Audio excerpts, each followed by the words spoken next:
courbons la tête un petit instant pour prier. Seigneur, nous savons que tu es Dieu.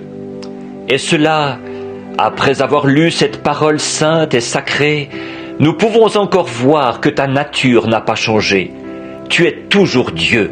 Et il semblait que Jésus n'allait recevoir aucun secours, qu'il était tombé aux mains des impies, et on l'avait mis en pièces, on lui avait craché dessus, on s'était moqué de lui. Et il était suspendu à la croix, ensanglanté, mourant. Et il semblait qu'il n'y avait aucun secours de nulle part, au point qu'il s'est même écrié « Mon Dieu, pourquoi m'as-tu abandonné ?» Nous avons appris, Seigneur, que si nous avons des rivières que nous ne pouvons traverser, que si nous avons des montagnes infranchissables, Dieu est spécialiste des choses que les autres ne peuvent pas faire. Tu es un spécialiste à l'œuvre. En effet, tu connaissais la raison d'être de ce jour-là, au calvaire. Toi, en étant Dieu, celui qui est infini, tu savais que cette heure devait venir.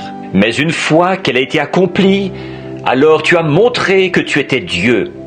Tu as montré qui était le Maître.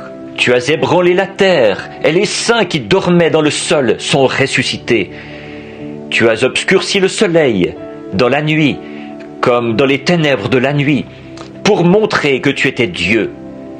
Mais tu avais semblé être silencieux si longtemps. Tirons-en donc cette conclusion. Aussi longtemps que nous marchons selon l'Esprit, conduits par la main de Dieu, peu importe si ça semble aller mal, toutefois, nous faisons face au calvaire. Dieu parlera à l'heure voulue, au moment voulu. Maintenant, Dieu notre Père, nous te demandons de bien vouloir pardonner nos péchés et nos offenses. Nous demandons la conduite de ton esprit. Conduis-nous comme la colombe a conduit l'agneau. Permets que nous soyons obéissants face à tout ce qui peut nous arriver, en sachant ceci, que Dieu fait concourir toutes choses au bien. Alors nous savons que tout ira bien. Sois avec nous aujourd'hui pendant ce service. Nous te prions de sauver ceux qui peuvent être sauvés, qui cherchent le salut. Remplis de la vie éternelle ceux qui la cherchent. Nous te prions de guérir ceux qui sont malades et affligés, qui sont venus chercher la guérison. Et nous te louerons pour cela.